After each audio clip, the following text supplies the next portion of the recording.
नमस्कार। 16 अप्रैल 2025 की दोपहर को उत्तराखंड की थोपी राजधानी देहरादून से आपका स्वागत है। आज उत्तराखंड राज्य आंदोलन के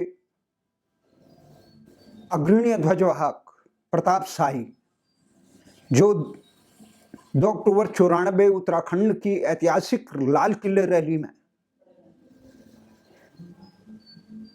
1 महीने से अधिक तिहाड़ में जेल में बंद रहे थे, जिन्होंने अपनी सरकारी नौकरी, जो उस समय केंद्रीय प्रदूषण नियंत्रण बोर्ड में थे, दांव लगाकर उत्तराखंड राज्य गठन के लिए उत्तराखंड के लोगों की जन आकांक्षाओं को साकार करने, उत्तराखंड के स्वाभिमान की रक्षा करने के लिए अपना पूरा जीवन दांव पे लगाकर, जिस प्रकार से उन्होंने लाल किले की रैली से संसद कूच का ऐलान किया था, जिस प्रकार से उन्हें उस समय गिरफ्तार करके तिहाड़ भेजा गया था, अपनी नौकरी की परवाह न करके, अपने बच्चों की परवाह न करके प्रताप सिंह शाही तिहाड़ जेल में रहे। उस प्रताप सिंह शाही से आज दोपहर को सुबह से मैं बात करने की कोशिश कर रहा था। दोपहर में अभी बात हुई उनसे। वो महरौली में चिकित्सालय में बहुत जीवन से संघर्ष कर रहे हैं, व्यथित हैं। उस उत्तराखंड आंदोलन के प्रमुख ध्वजवाहक को, जिन्होंने उत्तराखंड जनसंघर्ष वाहिनी से लेकर, उत्तराखंड क्रांति दल से लेकर उत्तराखंड आंदोलन संचालन समिति के प्रमुख ध्वजवाहक रहे, अपना जीवन, अपना सब कुछ समर्पित किया। आज वो दयनीय स्थिति में अपने जीवन से संघर्ष कर रहे हैं और सरकार द्वारा उनकी सहायता करने के बजाय उन जैसे आंदोलनकारियों का, जिन्होंने उत्तराखंड राज्य निर्माण में अपना सब कुछ दांव पे लगा दिया था, देश की राजधानी दिल्ली को भारतीय राज्य गठन के इतिहास में सबसे लंबे समय तक किसी आंदोलन ने आंदोलित किया तो उत्तराखंड आंदोलन, और उस आंदोलन का केंद्र बिंदु था उत्तराखंड आंदोलन का संचालन समिति का, जो उत्तराखंड आंदोलन संचालन समिति 16 अगस्त 2094 से जंतर मंतर से उत्तराखंड जन संघर्ष मोर्चा और उत्तराखंड जनता संघर्ष मोर्चा के नाम पर 16 अगस्त 2000 तक, राज्य गठन तक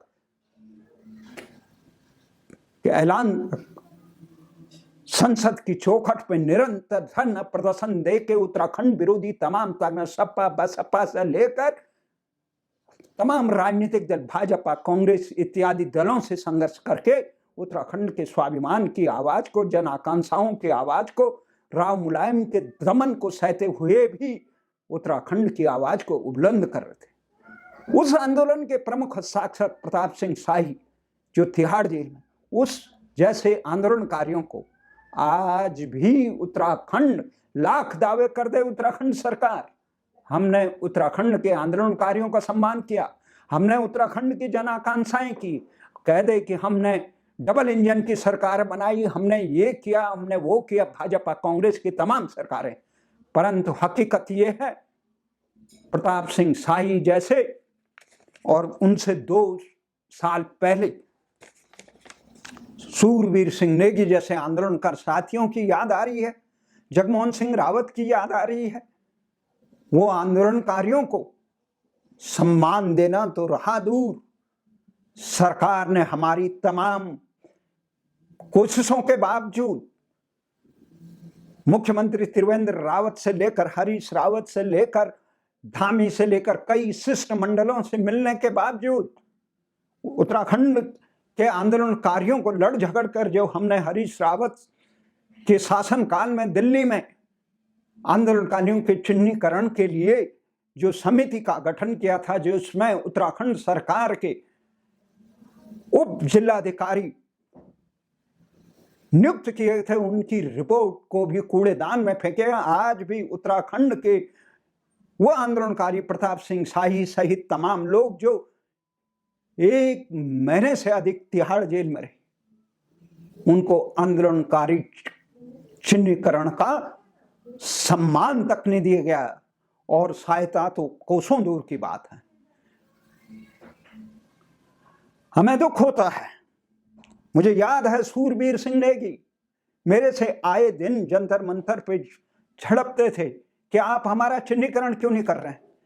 अशोक लाल साहब गैरसैंण से फोन करते थे, रावत जी हमारा क्या हुआ।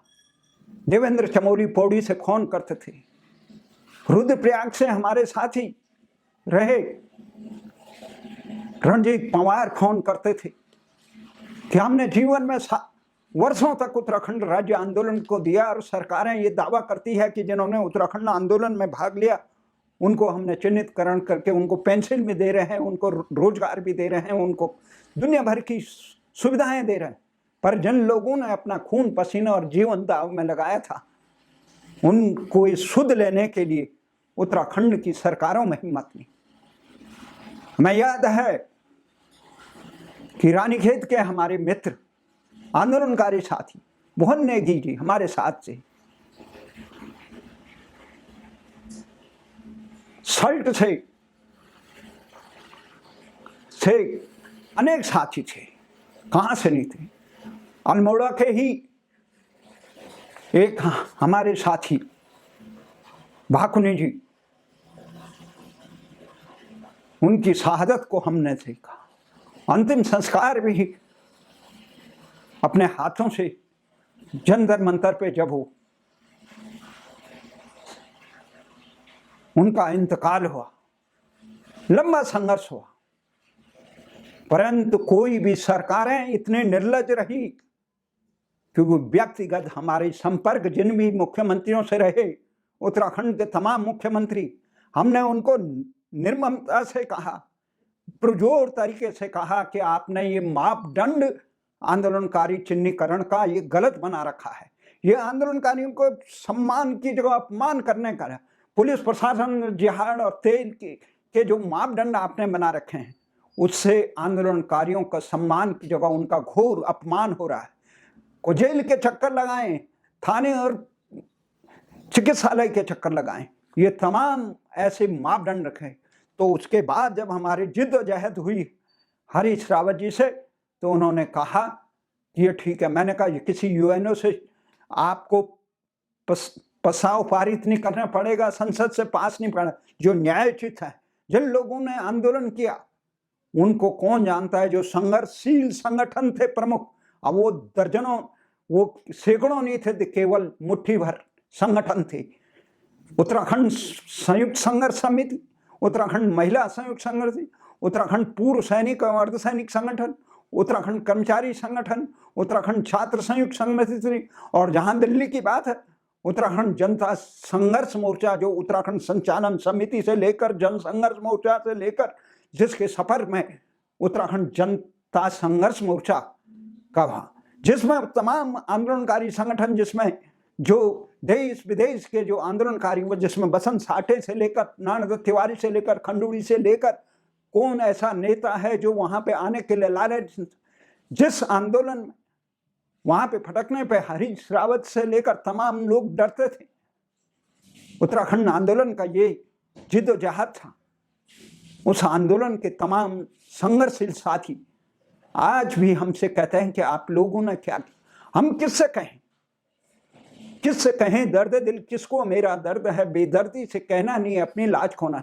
उत्तराखंड के ऐसे हुक्मरान रहे कि उन्होंने आंदोलनकारियों को चिन्हीकरण करने की जगह खुद को चिन्हीकरण कर दिया बेशर्मी से। ऐसे भी मुख्यमंत्री रहे। नियम उन्हें बताया कि जो आंदोलन के सक्रिय संगठन थे वो अपने सक्रिय आंदोलनकारियों को की लिस्ट दें, उनको उनकी जवाबदेही ले और उसको नियुक्त। इतना तो विश्वास करना पड़ा। तुम्हारी एलआईयू की रिपोर्ट है, तुम्हारी तमाम रिपोर्टें खुफिया, उनको आप नजर, आपने इस प्रकार का घालमेल किया, 36 प्रकार के मापदंड बनाए आपने। उधम सिंह नगर, हरिद्वार से लेकर नैनीताल से लेकर किस प्रकार के लोगों को आंदोलनकारी किया। जो केवल किसी प्रदर्शन में शामिल हो गया वो उसको तुमने आंदोलनकारी करा दिया। और जिन लोगों ने अपने जीवन के सालों इस आंदोलन में निरंतर रहे उनको आप आंदोलनकारी संगठनों पर विश्वास नहीं करते, आखिर किसको? इतना तो सम्मान करना होगा। क्या कितनी धिक्कार रहेगी सूरवीर सिंह नेगी की आत्मा, और किस प्रकार से अपमानित झेल रहे हैं अशोक लाल शाह से लेकर देवेंद्र चमोली से लेकर रणजीत पवार से लेकर तमाम वो साथी जिन जो हमारे साथ कंधे से कंधे मिला के इस आंदोलन में शरीक रहे। धामी जी से मैंने खुद जो बार कहा, हरीश रावत के कहने पर ये तमाम चिन्हीकरण का यहाँ दिल्ली में प्रकरण हुआ।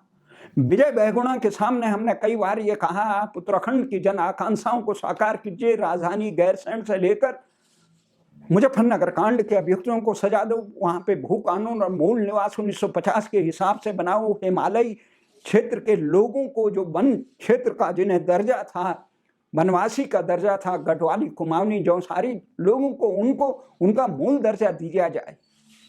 पर्वतीय क्षेत्र में पलायन की त्रासदी है, उत्तराखंड के लोगों को रोजगार में प्राथमिकता दी जाए। परंतु उत्तराखंड की सरकारों ने अपने निस्वार्थ और सत्ता लुलुपता के लिए अपने दल के आकाओं के इशारे पे उत्तराखंड में घुसपैठियों का, उत्तराखंड विरोधी, भारत विरोधी घुसपैठियों का इस प्रकार से जमवाड़ा किया, वहां आपराधिक प्रवृत्तियों का ऐश कहां बना दिया। हमारा ये मानना है, आज सरकार जब जो लोग उत्तराखंड राज्य के प्रमुख हस्ताक्षर थे उनको तिरस्कार कर रही है, उसको अपमानित कर रही है, इस प्रकार के नियम कानून बना के, वो सरकार किस मुंह से उत्तराखंड का हितैषी हो सकती है? वो जब उत्तराखंड के हक हकूकों के लिए आवाज उठाने के लिए तैयार नहीं है।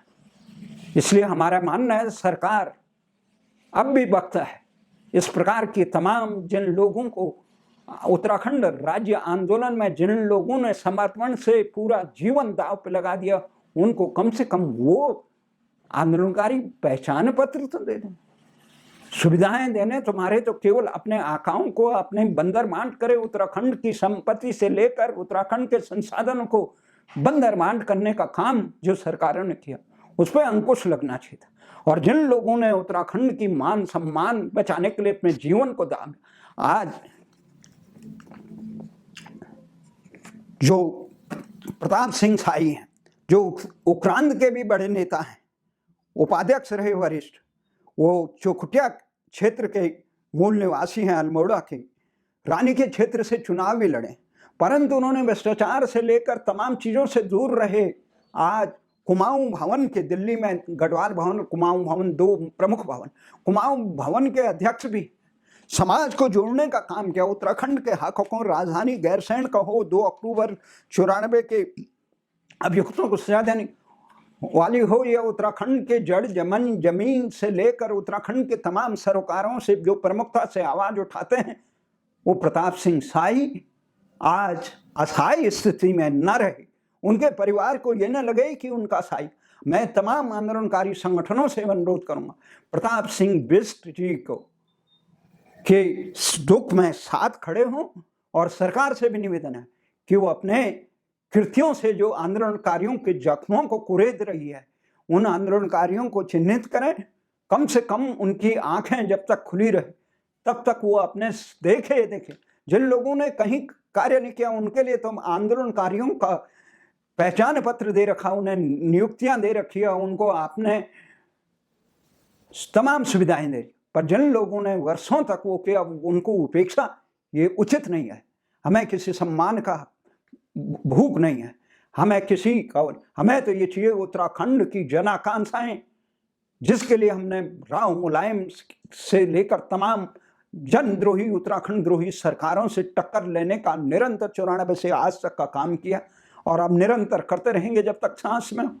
अपने उत्तराखंड आंदोलन के तमाम वो साथी, चाहे बाबा मोहन उत्तराखंडी हो, चाहे देव सिंह नेगी हो, सूरवीर सिंह नेगी हो, चाहे प्रताप साई हो, कोई भी साथी अगर बदहाली में खड़े होते हैं, जो उत्तराखंड की पीड़ा से मर्माहित होकर अपना जीवन को होम करते हैं, उनके सुख दुख में अगर हम खड़े नहीं होते हैं, उनके बलिदानों को, उनके तमाम संघर्षों को नज़रअंदाज करते हैं, तो उत्तराखंड सरकार के तमाम ये दावे एक प्रकार से आंदोलन के उत्तराखंड के जख्मों को कुरेदने वाले। मुझे आशा ही नहीं, पूर्ण विश्वास भी है कि उत्तराखंड सरकार अब विवेक से काम लेगी, पीड़ित यहाँ पे इस समय प्रताप सिंह शाही सहित तमाम आंदोलनकारियों की सुध ले, उनके सुख दुख में खड़े होने का अपना दायित्व निभाए। जो समाज, जो देश, जो प्रदेश अपने समाज के हितों के लिए संघर्ष करने वालों को सुख दुख में खड़ा नहीं होता है, वो देश बर्बाद हो जाता है, वो समाज बर्बाद होता है, वो समाज आगे नहीं बढ़ता है। और जो समाज विरोधी लोग, जहाँ अपराधी प्रवृत्ति के लोग हों, जहाँ लूट खसोट हो, जो समाज के द्रोह करते हों, जो अंकिता भंडारी जैसे कृत्य करते हों, के गुनाहगारों को सजा नहीं देते हैं, वो समाज भी जिंदा नहीं रहता। इसलिए अपराधियों को दंडित करना ये व्यवस्था का पहला दायित्व है, और समर्पित संघर्ष के लोगों को सम्मानित करना, उनके सुख दुख में खड़ा होना, ये सरकार, व्यवस्था और समाज का दायित्व है। इसलिए सबसे अनुरोध करता हूँ, आज मेरी इस मामले में राजेंद्र रतूड़ी जी जैसे जो वरिष्ठ आंदोलनकारी साथी हैं, जो साकेत में रहते हैं, उन्होंने भी स्पष्ट कहा था, उन्हें आशंका है कि वो उधर से महरौली के चिकित्सालय से उन्हें वहाँ से हटाने की कोशिश कर रहे हैं। परंतु इसके साथ ही वहाँ अनिल पंत से भी बात हुई, तमाम आंदोलनकारी और प्रताप शाही से भी बात हुई। मुझे आशा ही नहीं अपितु पूर्ण विश्वास है इस प्रकार के कार्यों में सरकार अपने दायित्वों का निर्वहन करेगी और आंदोलनकारियों की सुध लेगी। जय हिंद, जय भारत।